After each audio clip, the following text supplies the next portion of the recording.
Estamos entonces en la segunda parte de la lección número 15 de Educación en Yoga por Prashant Iyengar. Y continuamos.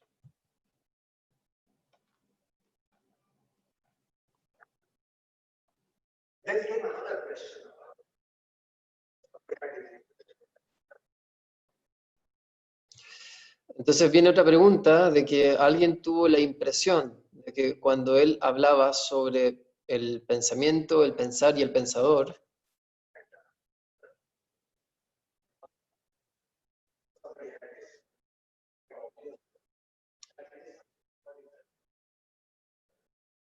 que alguien tuvo esta pregunta y que es bastante obvio, de que se preguntó que esto puede ser una gimnasia intelectual.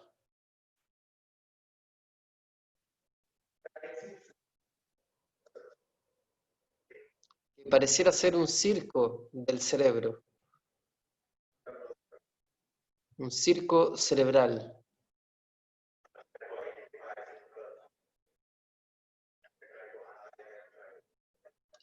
El tratar de identificar al pensador, al pensamiento y al pensar, tratar de analizarlo, tratar de visualizarlo, tratar de manejarlo, etc.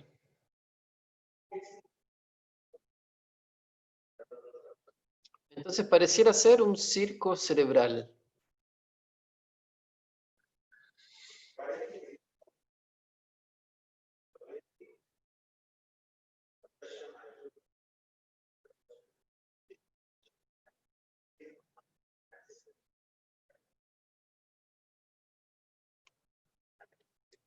Pero él menciona de que, si es que recordamos, él tomaba esta pregunta, ¿no?, sobre la mención de Guruji, de que sus prácticas asánicas eran una meditación dinámica.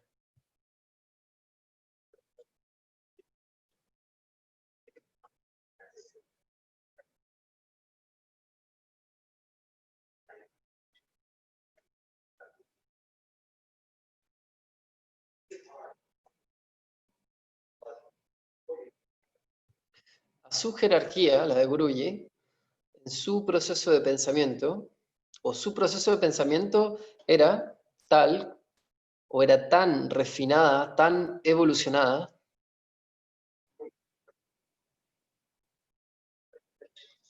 tan evolucionada de que él podía obtener las reflexiones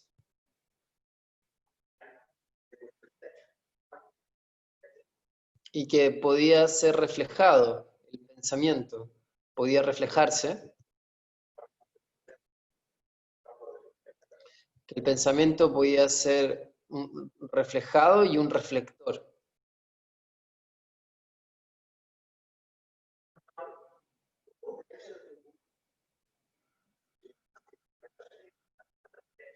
Ahora, no se aventuren a hacer este tipo de gimnasias cuando estén sentados en la banca del jardín,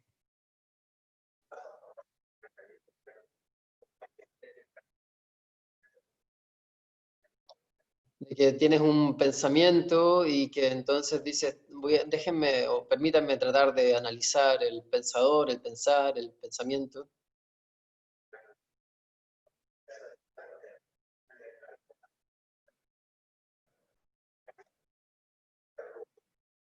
Entonces, permítanme descifrarlo, ¿no?, en esta circunstancia, esta situación.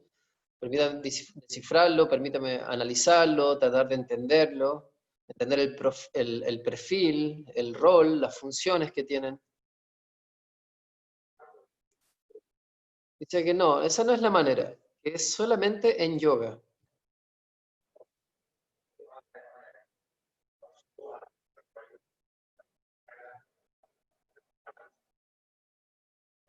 Entonces no es estar sentado en el sofá o en la terraza o sentado en el jardín, en una banca o sentado en una silla y luego tratar de entender esto. No sucede ahí. Solo viene en yoga. Y luego no habrá circo cerebral.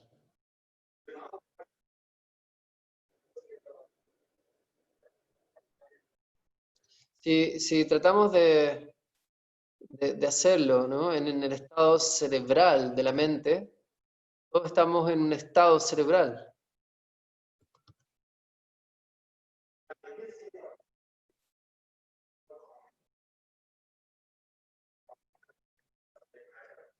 Ahora, en este estado mental, si tratas de trabajar sobre esta materia, sobre este asunto, la constitución tripartita del pensador, el pensamiento y el pensar, entonces ahí será un circo. Mientras que en asanas,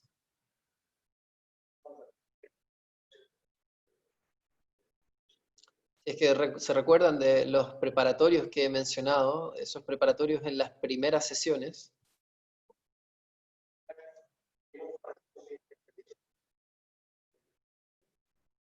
de que vamos por condiciones preparadas, condiciones amasadas, condiciones unificadas.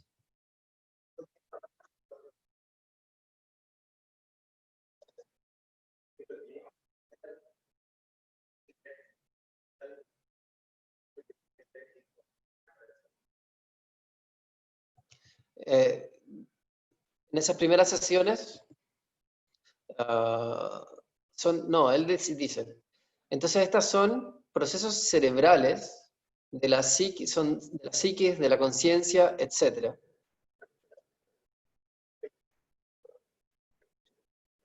Cuando estamos en esas condiciones estamos bien asociados, entonces son más condiciones amasadas, condiciones asociadas, condiciones unificadas.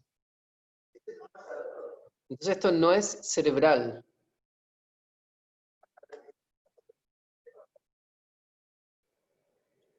Si es que estamos en este proceso, en un Shirshasana, digamos que uno tiene un muy buen Shirshasana,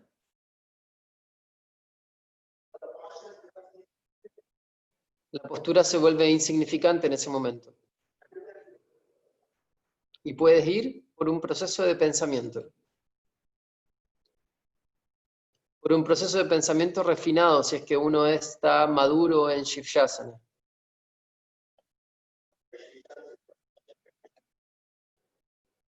Pero si Shirshasana es una postura y uno está luchando por no caerse de ella, etc., tratas de mantener o luchas para mantener el alineamiento, etc., entonces esto no viene ahí, no surge ahí. Cuando cuando tienes facilidad, ¿no? Cuando has desarrollado esta facilidad en las posturas, en esa postura en particular, o asana en particular, y cuando tienes estas condiciones amasadas, estas condiciones asociadas, condiciones unificadas,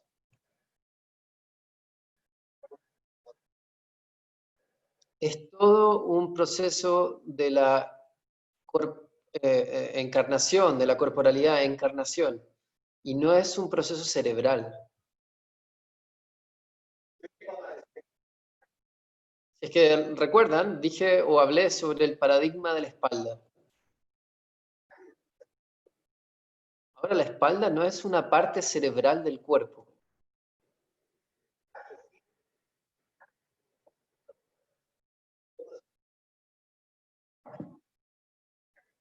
Pero puede que hayan experimentado que la espalda era casi un lugar para el pensamiento, el pensar y el pensador.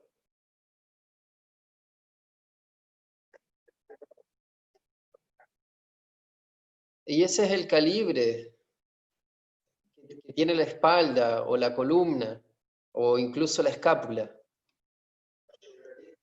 o los hombros. Cuando estás en un asana. No de otra manera cuando estás sentado en una silla.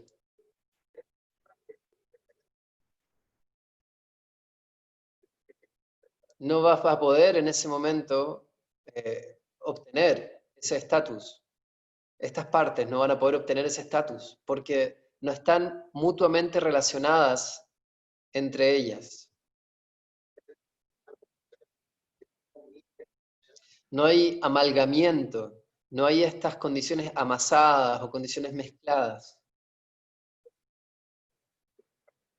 No hay condiciones unificadas. Mientras que en las asanas sí vamos por eso. Y en ese caso no va a ser un circo cerebral.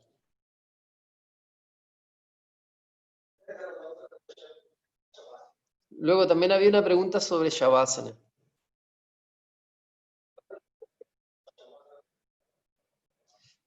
Dicen ellos que nuestro yoga es todo en Shavasana o la meditación.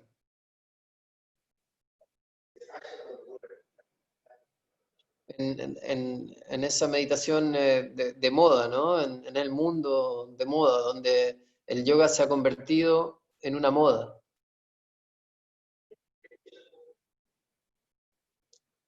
Hacemos meditación solo para relajarnos. Y no, la relajación no es el samum bonum de la búsqueda humana espiritual. Queremos relajación porque estamos estresados en las turbulencias del mundo.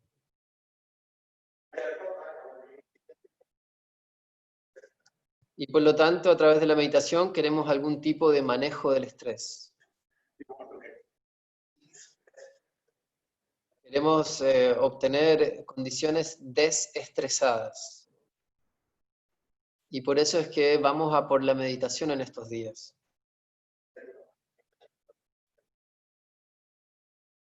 Se ha convertido altamente, se ha puesto altamente de moda. Puedes obtener guías de meditación online. Y solo dirán, relájate, relájate, relájate, relájate. Los yogis no estamos buscando la relajación. Y entonces, quiere decir, o los yogis no buscan la meditación. ¿Qué quiere decir o significa que los yogis están estresados como tú y yo?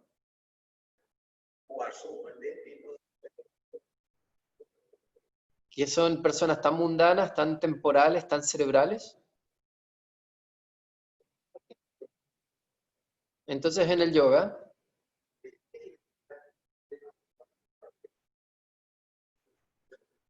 la meditatividad, la meditación, no viene solo para relajarse. Vino por la sabiduría.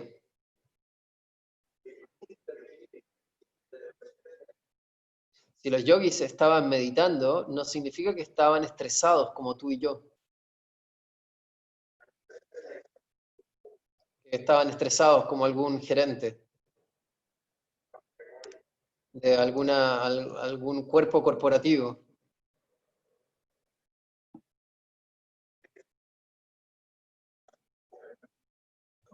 No sé qué es MNC, imagino que es algún puesto corporativo. Y que por lo tanto, por ese trabajo, estaban estresados.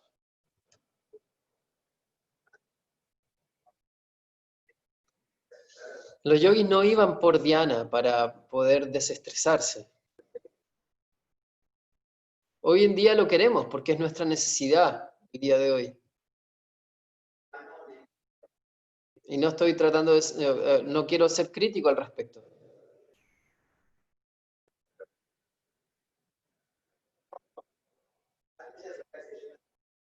Y hoy día lo necesitamos, por lo tanto tratamos de obtener tanta relajación como sea posible.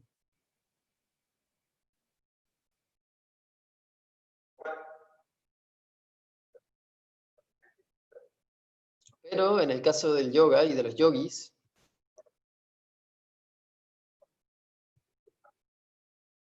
era por el proceso de la sabiduría. Y para el proceso de la sabiduría necesitas tener una meditación dinámica.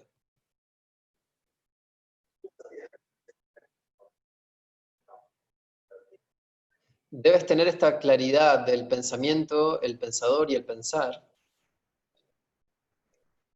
sus interacciones, sus roles que van rotando. Puede que estén ejecutando, desarrollando roles y van rotando esos roles. Cada uno puede actuar en el rol del otro.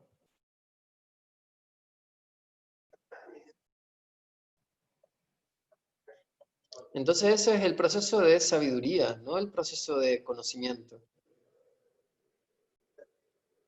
Y el proceso de sabiduría lo necesitamos.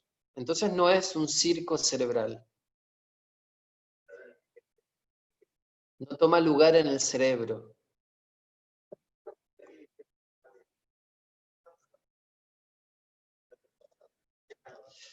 Más hoy en día, cuando cuando tenemos estos satsanga, muchos de ustedes puede que vayan o busquen canales de satsanga en la televisión o en YouTube, cuando y luego están las meditaciones guiadas. Y estos son procesos bastante cerebrales.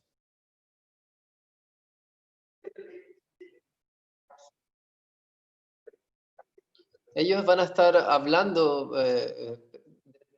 pensamientos, van a estar gatillando pensamientos en ti.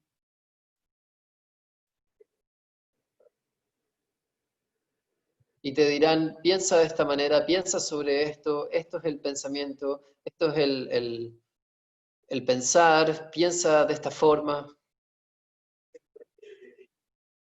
esta es la manera en la que deberías estar pensando, etcétera, etcétera.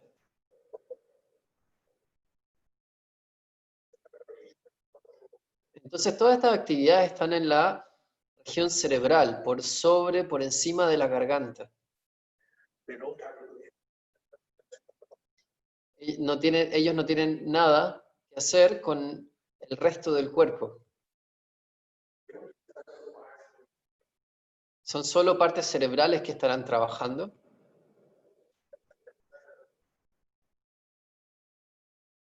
Y por lo tanto son procesos meditativos cerebrales.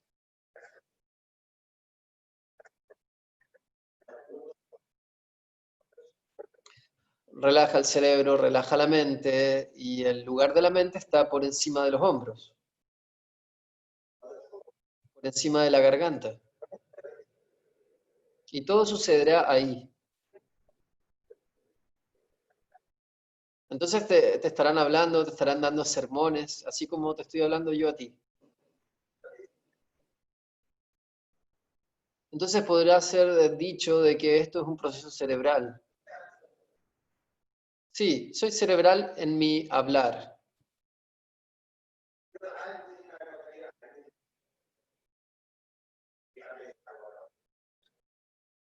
Porque estoy usando mi memoria, estoy usando mi inteligencia, cualquiera sea la base de datos o la información base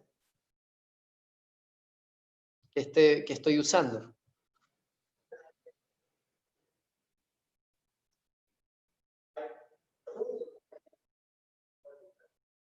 Pero luego, cuando comienzo a hacerlo, todo el cuerpo está involucrado en el proceso.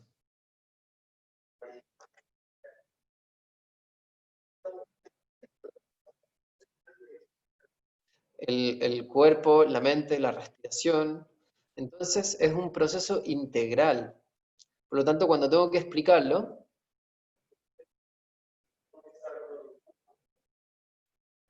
lo explico con un tipo de proceso cerebral.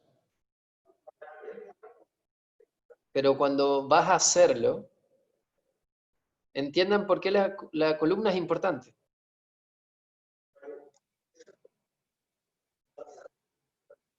Pero cuando escuchan estos satsanga en la televisión, en tu YouTube,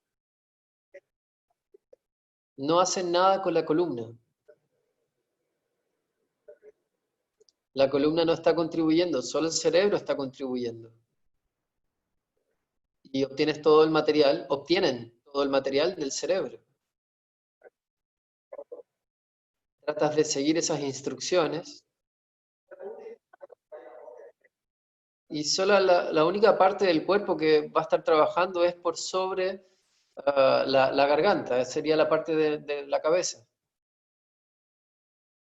Si alguien está dando una charla, un discurso, una charla filosófica, la parte del cuerpo debajo del cuello no tiene función, no tiene una función directa en lo que la persona esté hablando. Pero en yoga tus escápulas van a estar involucradas, tus hombros van a estar involucrados, tu columna va a estar involucrada. La pelvis, el perineo, esas regiones van a estar involucradas. Tus miembros van a estar involucrados, por lo tanto es un proceso integral, no es un proceso cerebral. Entonces todo lo que hablé sobre la meditatividad, la meditación, etc., era no realmente un circo cerebral.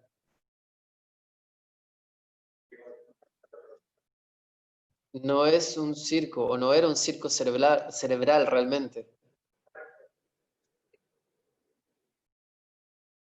Pero para poder explicarlo tuve que usar las facultades del cerebro, mi memoria, mi percepción, mi base de información, mi estructura de conocimiento, todo lo que tenga en mi cerebro. Entonces ahora les estoy hablando desde mi cerebro.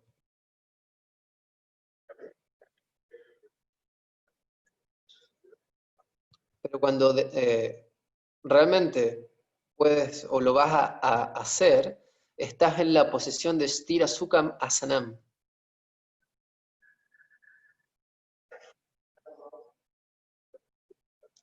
Directamente o inicialmente desde la boca del ano, todo es involucrado.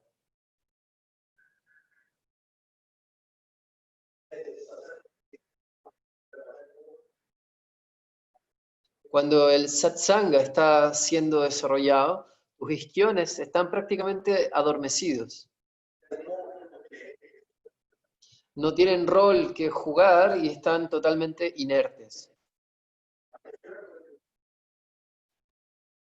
Pero si vas a ir por una meditación yógica,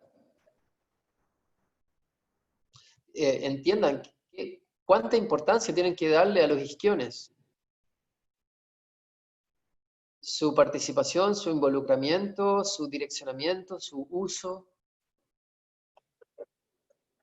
Entonces, ¿cuánto tienes que usar la columna? Su participación, su direccionamiento, su uso, su involucramiento. ¿Cuánto tienes que usar la respiración? Su participación, involucramiento, uso, etc.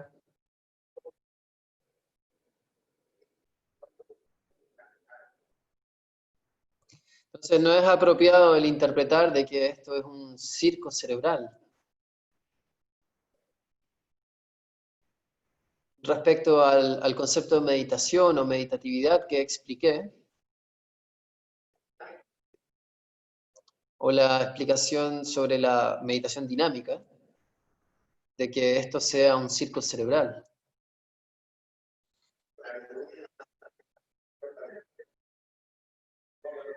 Porque esto es solamente en asanas, y en las asanas uno se conecta con cada parte del cuerpo,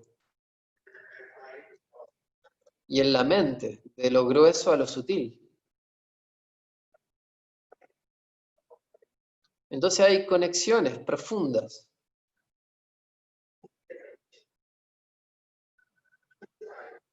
las condiciones amasadas, mezcladas, condiciones unificadas.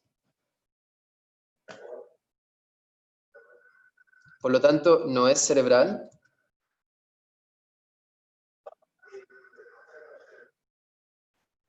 En el concepto de la inteligencia celular,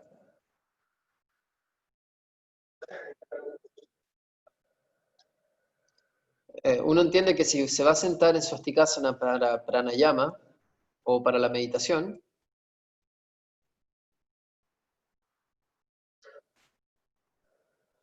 ¿cuánta importancia le das a la parte inferior del tronco, a los isquiones, a la boca del ano, a la vagina, al escroto, recto, perineo?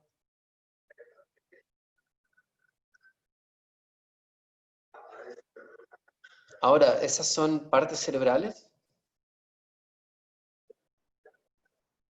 No son cerebrales, pero tienen una importante participación. Entonces no será un proceso cerebral, un circo cerebral, cuando es hecho en las asanas.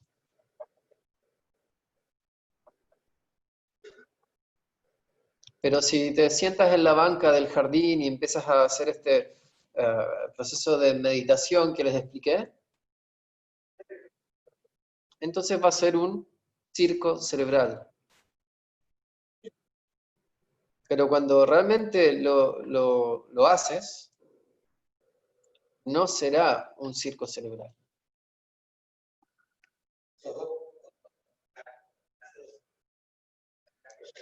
Entonces espero de que esto haya respondido a esa pregunta también, de que no hay nada como un circo cerebral y que esta meditación es hecha en asana y en pranayama. Ahora, esta persona también tenía una duda en Shavasana. Guruji dice, relaja el cerebro, relaja el cerebro, relaja el cerebro. Entonces entiendan que la connotación de la palabra relajación cambia. La misma connotación cambia.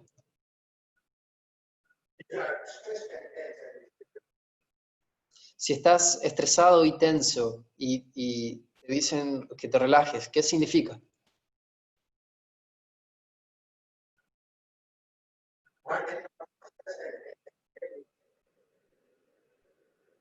Pero puede que no estés ni tenso ni estresado y sin embargo se te puede decir como consejo de que debes relajarte.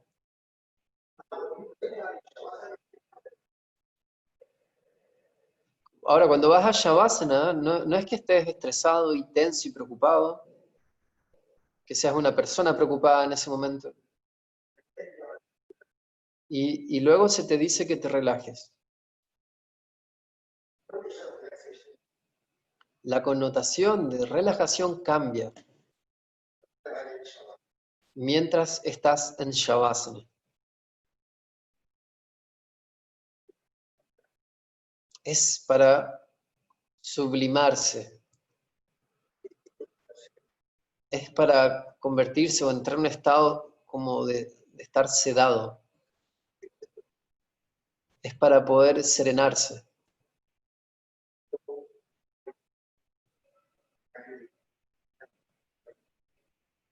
Entonces, quietud, tranquilidad, neutralidad, virginidad, sublimidad, pureza, piedad,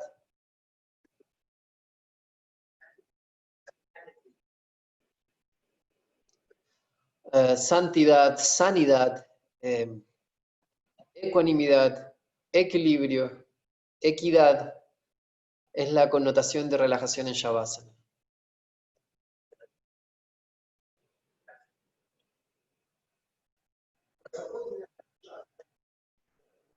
Pero supongan que están en Vrikshikasana o estás en Kapotasana, que son arcos avanzados, backbends,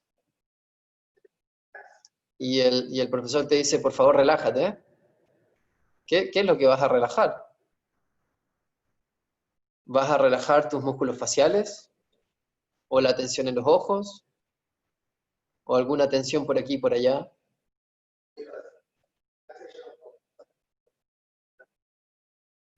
Porque la relajación en Kapotasana es una cosa y la relajación en Shavasana es otra cosa. Entonces experimenten esto, o experiencien esto.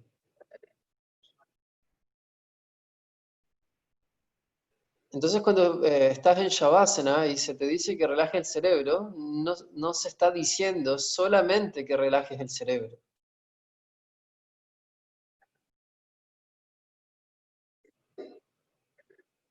Sanidad es uno de los atributos.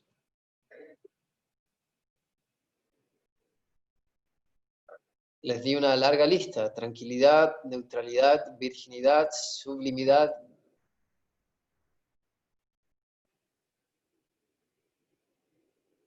Pureza, piedad, santidad, sanidad, equidad, ecuanimidad, equilibrio.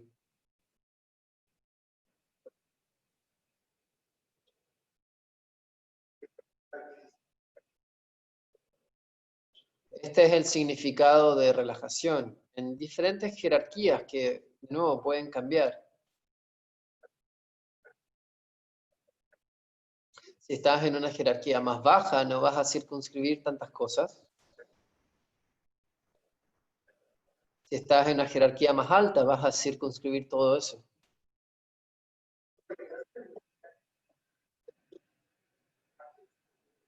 Entonces no significa de que no debe haber pensamiento, pensar, etc. Mientras estés en Shavasana. Shavasana tiene su propio pensamiento. Es un proceso de pensamiento.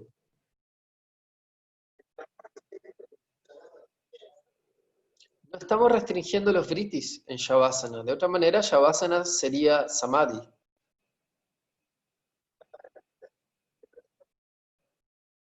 Shavasana no es Samadhi. Hay un proceso de pensamiento, un proceso sublime de pensamiento.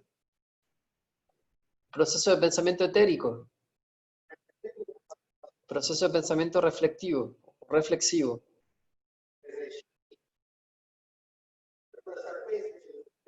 Hay un brillo en la superficie que está reflejando. Hay un brillo que está siendo reflejado. Hay un brillo para la reflexión. Entonces, reflexión, reflejo, reflejar, todos tienen brillo y por lo tanto van a emitir un reflejo entre sí.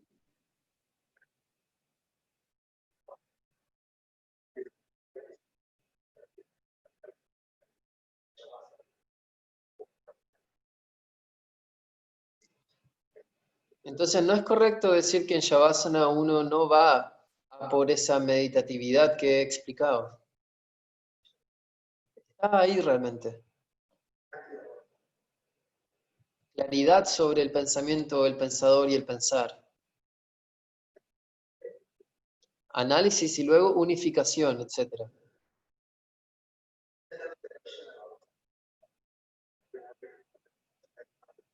Entonces luego había una pregunta de que alguien quería conocer la diferencia y la no diferencia entre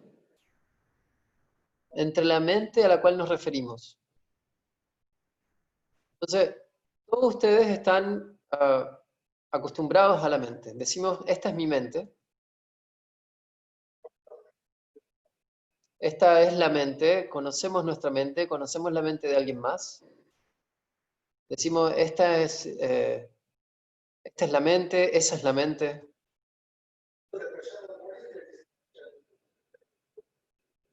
Entonces la pregunta era, ¿cuál es la distinción, la diferencia o la no diferencia entre la mente y la no diferencia entre la mente a la que nos referimos en el plano temporal empírico?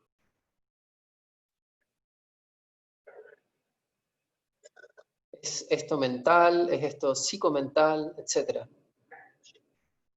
Y chitta, la diferencia entre eso y chitta. ¿Cuál es la diferencia y la no diferencia entre la mente y Chitta?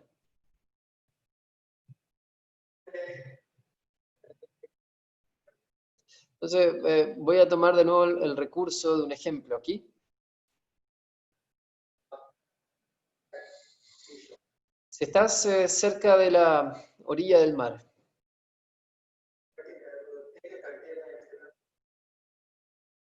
toma el contenedor y llénalo de agua del mar.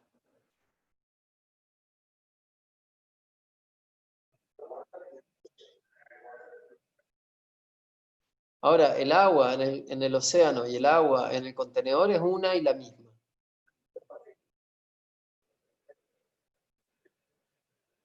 Si es que vas por un análisis químico, un test químico, te dirán que esto es agua del océano.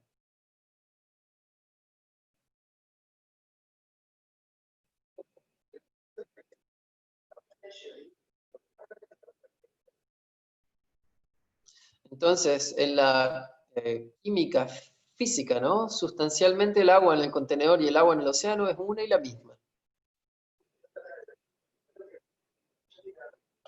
En la química física, esencialmente son una y la misma.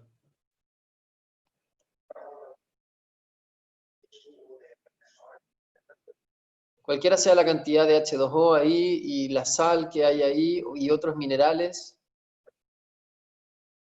todo lo que pueda que encuentres en el agua del mar, van a encontrarlo tal cual en el agua del contenedor, porque has tomado el agua desde el océano.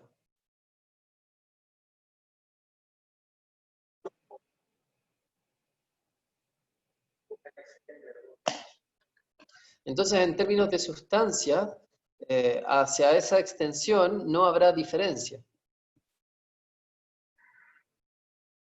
pero en términos de manifestación hay una gran diferencia.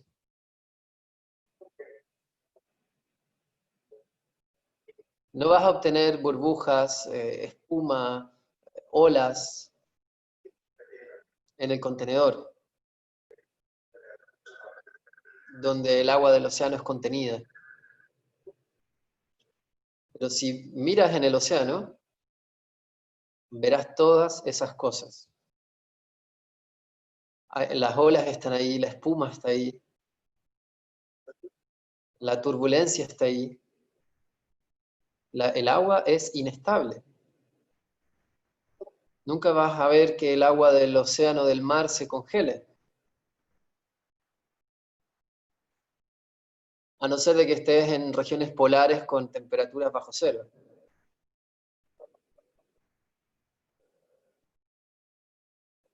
Ahora, si no es así, en las zonas del trópico y subtropicales, verás que el agua tiene movimiento continuo todo el tiempo. Pero el agua del contenedor va a estar estable.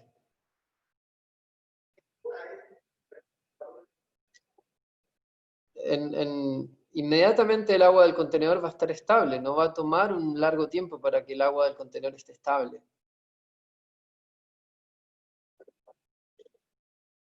¿Está el agua del océano siempre estable? ¿O en algún momento está estable? Nunca. Y sin embargo es la misma agua. Es la misma agua en el contenedor y se logra estabilizar fácilmente. Similarmente, nuestra mente puede ser estabilizada fácilmente.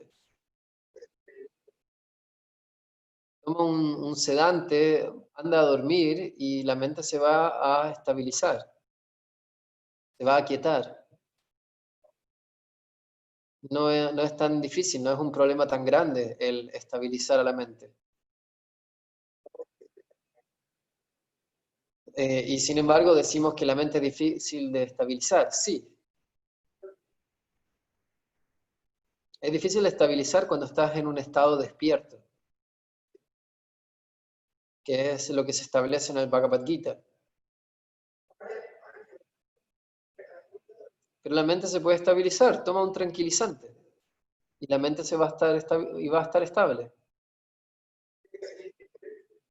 Toma una pastilla para dormir y va a estar estable. O si obtienes si puedes dormir naturalmente, anda a dormir y vas a estar estable la mente.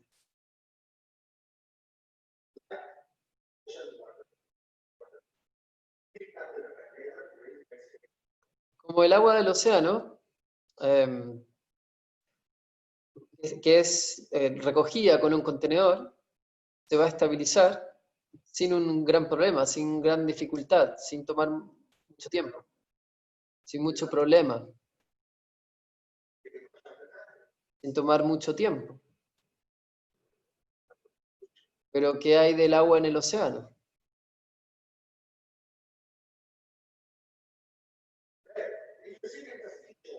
Luego, si te sientas a la orilla del mar, dirás, estoy viendo el mar y estoy conociendo el mar.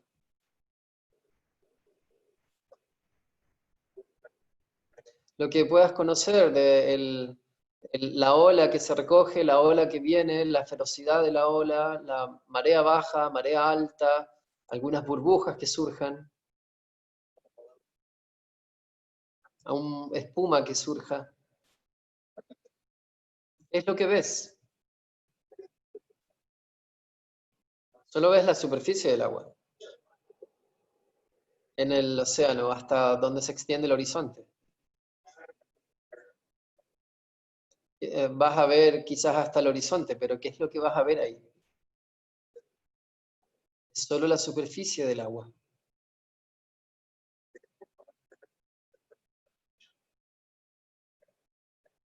No hay comparación entre la superficie del océano y lo que yace debajo en sus profundidades.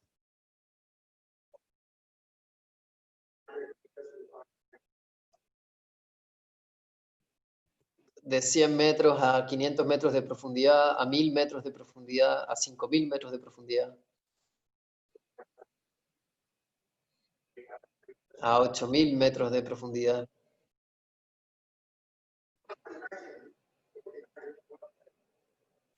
No pueden imaginar, no podemos imaginar lo que es el océano en tal profundidad o a una distancia más allá del horizonte. El mar se extiende más allá del horizonte. Solo podemos ver hasta el horizonte.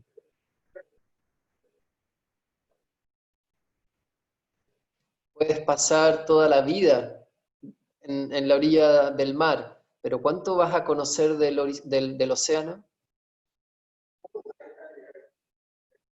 Puedes estar toda la vida a la orilla del mar. Puedes seguir mirando el océano en el día y en la noche. ¿Cuánto vas a conocer el océano? Difícilmente algo vas a conocer.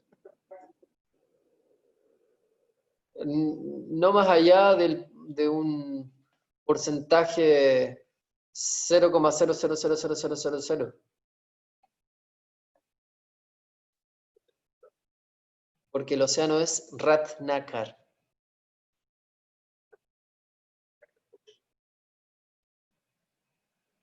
¿Qué es lo que está dentro del océano? No puede ser imaginado.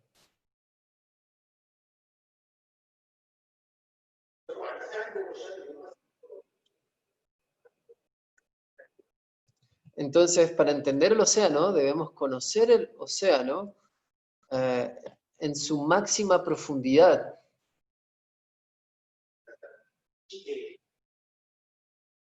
Como un GK, no sé lo que es eso.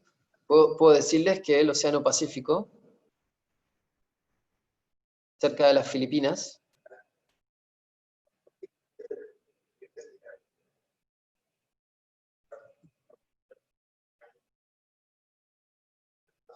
que el Océano Pacífico, cerca de las Filipinas, alcanza su más grande profundidad, alrededor de 39.000 pies de profundidad y más.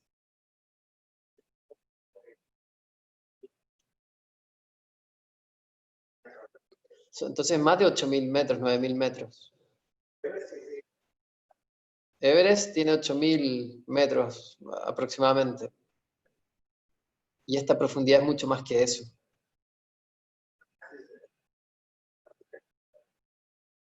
Ahora, ¿qué hay en esa profundidad? ¿Se lo pueden imaginar?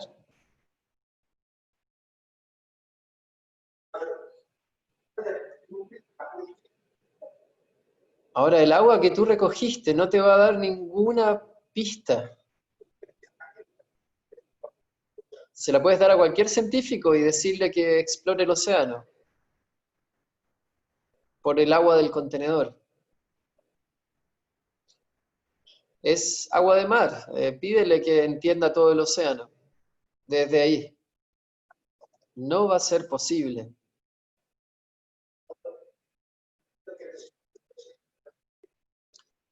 Siendo que, así todo, en la química las propiedades son las mismas.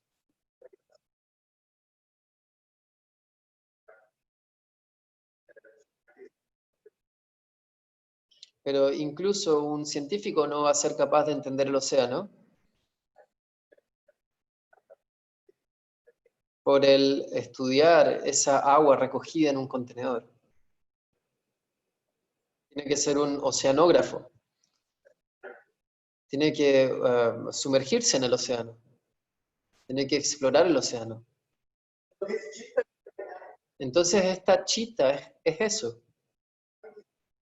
La mente es como la superficie. Puedes ir a la orilla del mar y mirar el mar. Las olas que vienen, las olas que se van.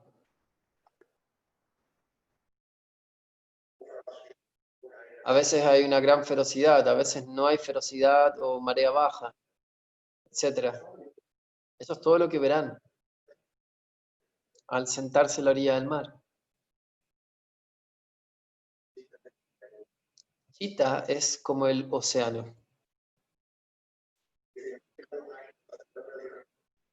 Esta mente empírica o concebida cerebralmente es solo la superficie de esto.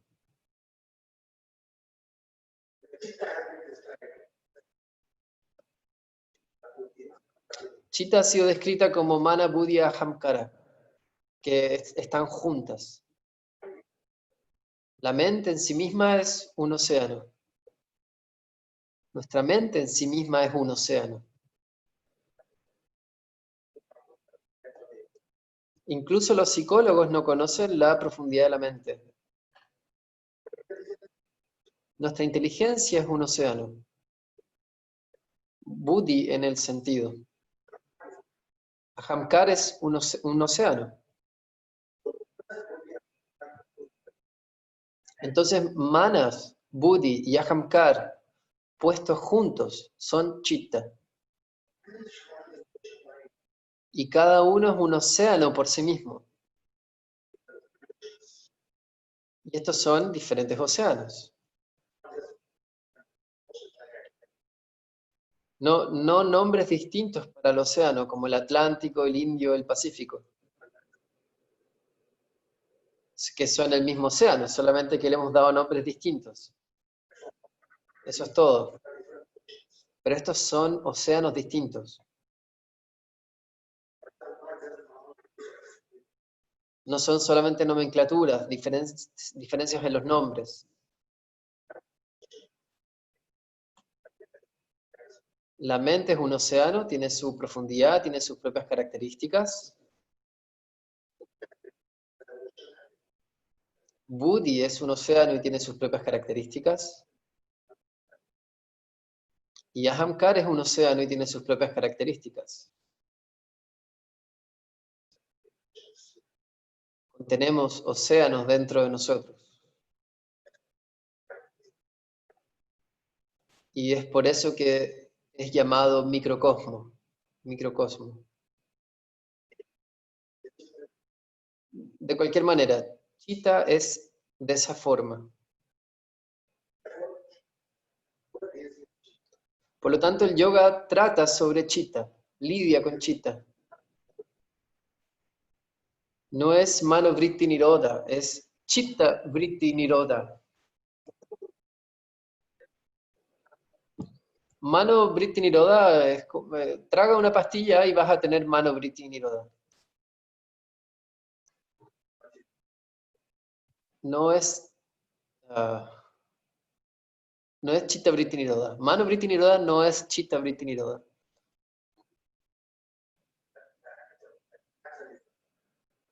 Entonces Chitta tiene toda esa profundidad. Esa es la diferencia y la no diferencia.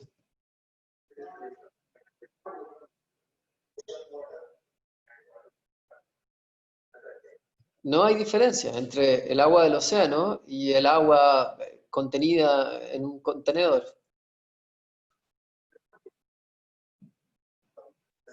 No hay diferencia de cierta manera.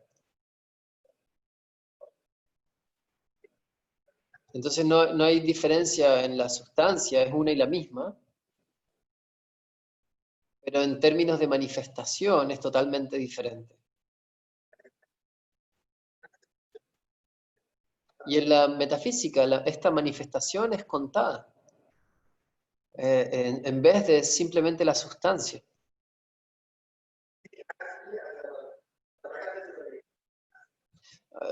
La entidad metafísica en nosotros, el yo metafísico,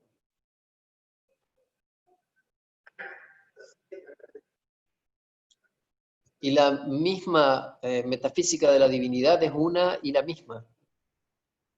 En términos de esencia es una y la misma. Purusha y Purusha Vishesha. Pero en términos de manifestación, como el océano, que es casi una fuerza de agua omnipotente, y mientras que el agua en el contenedor no tiene fuerza.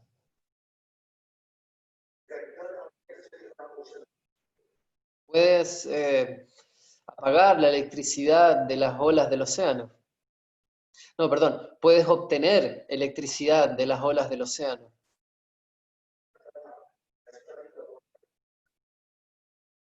No puedes, pero no puedes conseguirlo al revolver el agua en un vaso. No puedes conseguir electricidad de eso, debido al volumen. Entonces el volumen totalmente cambia la manifestación.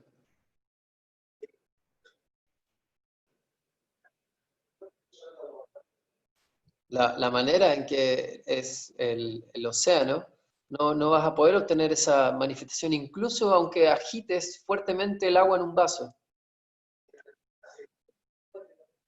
Nunca se va a volver como si fuera agua de océano.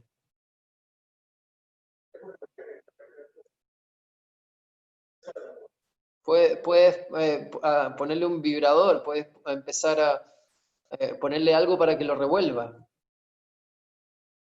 pero nunca se va a convertir como el océano. Es una manifestación diferente. Entonces, la metafísica se considera la manifestación.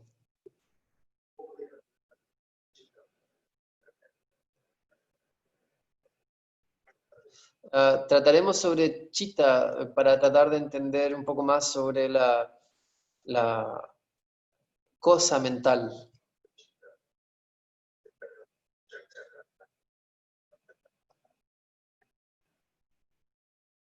El Chitta con referencia a los chakras, panchatattvas y los panchakoshas. Entonces luego sabremos cuál es la enorme profundidad realmente en el océano.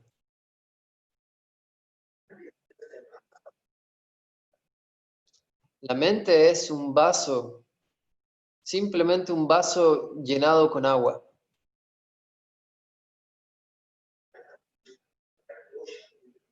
Mientras que el chitta es como un océano dentro de nosotros.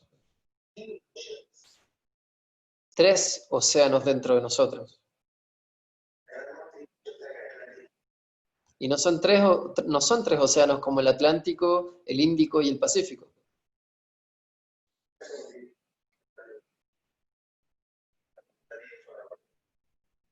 Esos son solamente nombres que le hemos dado para nuestra conveniencia, para demarcarlos. Solo hay un océano en el planeta. Solo hay un océano. No 3 o 5.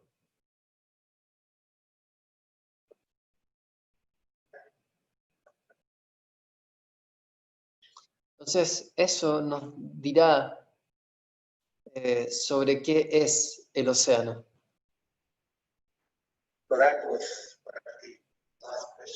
Entonces, esa fue probablemente la última pregunta. Antes de eso, una más, un Linga Sharira, que alguien leyó en los discursos de yoga, de que hay 17 aspectos del Linga Sharira. Y alguien leyó en el Samkhya Karika. Ahora, permítanme decirles que el Samkhya Karika es un texto muy metafísico. No hay mucha psicología en el Samkhya Karika. O incluso filosofía Samkhya. Se ha relegado a yoga. Y es por eso que Samkhya y yoga son un par.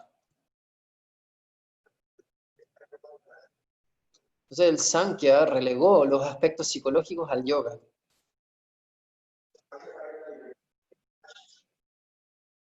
Entonces en el Samkhya Karika puede que o no vas a encontrar mucha descripción sobre el Sukshma Sharira y del Linga Sharira. Si quieres entenderlos esos con mayor profundidad,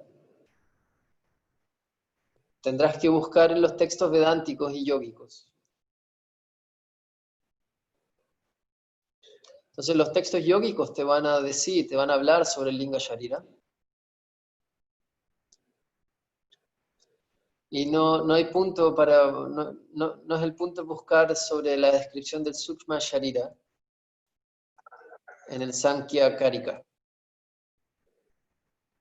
Solo toca al respecto por la realidad metafísica. No investiga dentro de eso. Porque esa investigación significa una investigación sobre chitta. Y aquello está en el yoga. Y por lo tanto es un sistema mellizo. Samkhya y yoga son un sistema mellizo. Y por lo tanto, Samkhya no hace esa búsqueda.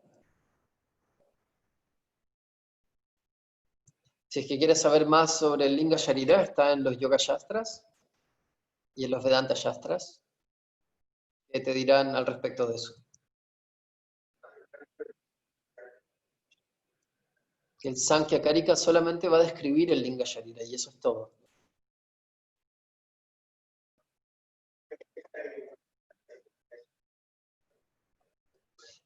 Puedo describir un ser humano que tiene 2 manos, 2 piernas, 2 brazos, 2 ojos,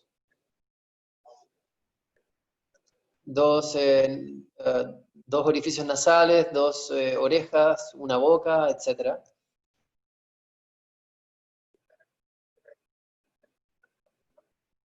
Ahora, ¿es esa descripción suficiente para ti para poder entender a alguien? Para nada. Entonces solamente está describiendo al ser humano. Entonces solamente describe al Sukshma Sharira. No va a la profundidad de esto.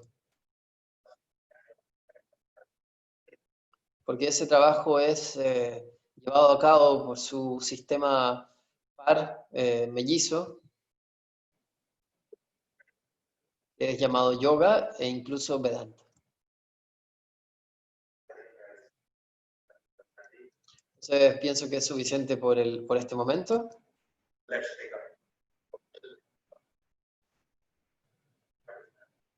Vamos a tomar más preguntas que ya he recibido, pero en la próxima sesión. Suficiente por el día de hoy. Namaskar. Entonces hasta aquí Namaskar. queda la sesión número 15, ¿no? Completamos acá 15.